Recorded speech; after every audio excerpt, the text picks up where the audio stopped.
have tried to make this update 3 times now and is not worked for me, so hopefully by now I've got it perfected and hopefully now it's gonna work. So we're on the laptop and it's a shitty camera, I'm sorry. So I wanted to give you all an update. I know it's been a while, I'm really sorry about that. It's been absolutely crazy here, but if you received videos, then you know you've seen the kids and those kind of things, and most people kind of know what's going on. So first things first, if anybody remembers, Skylar was stranded in Provo, Utah, and so Brandon had to drive 8 hours out there to get him and 8 hours back. Well, the truck has been stuck in Provo, Utah this whole entire time. So because of that, he had to kind of find arrangements to be able to go down there and get it. And funds are a huge thing, so we were able to get some borrow funds from family.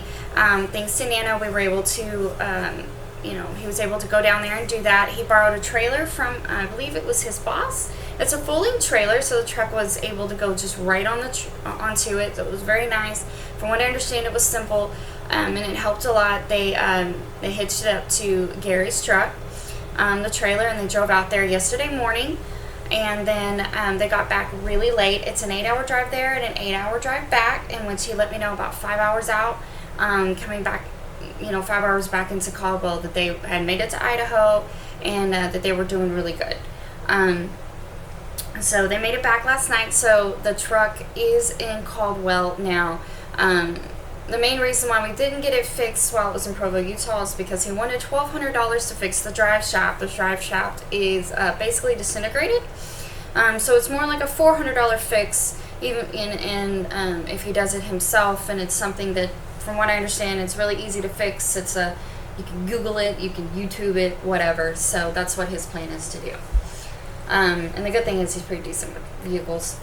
Secondly, I want to give you an update on us in the house. We were able to procure a nanny/daycare. She's going to be starting on July 10th. She's going to be coming into the home and helping me with the kids so that I can work.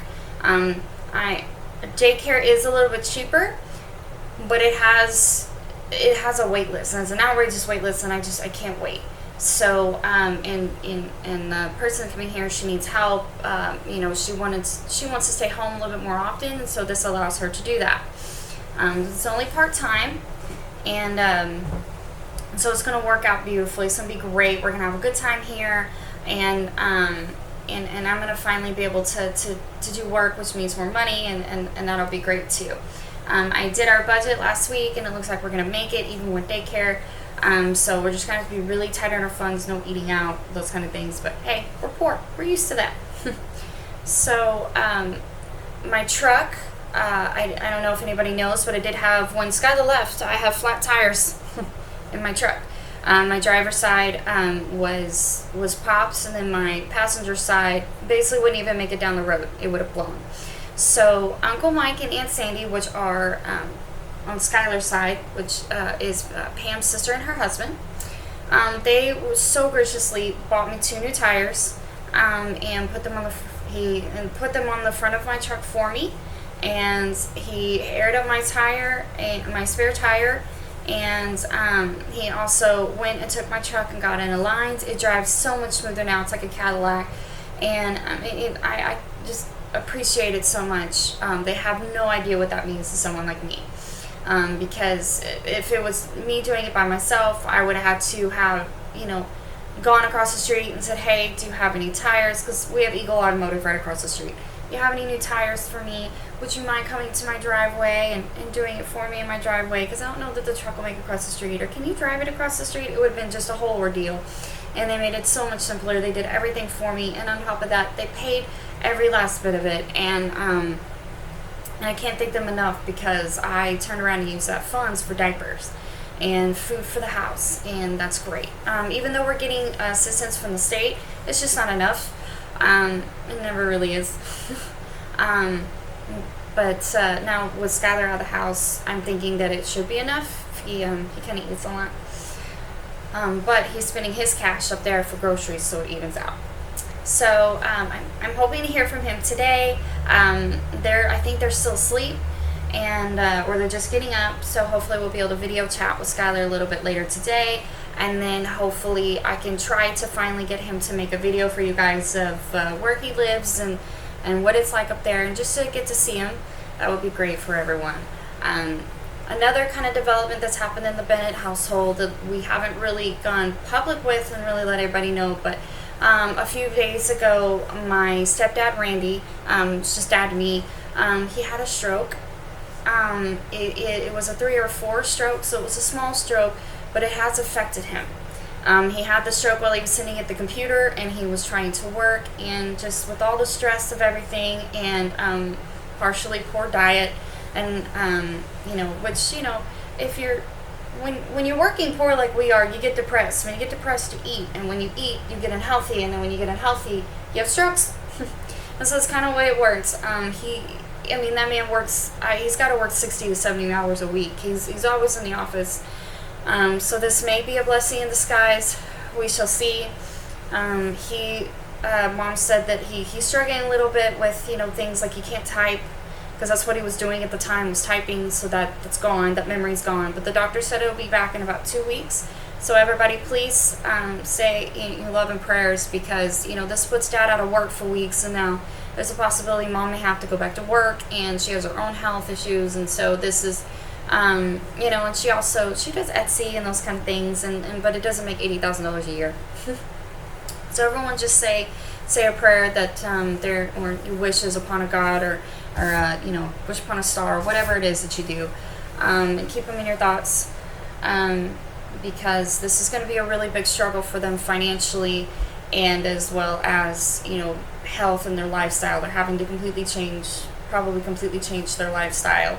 I think Mom's excited about doing. I think that she's excited about a healthier lifestyle, and that this finally tipped him over the edge, that now he's going to be eating salads instead of burgers.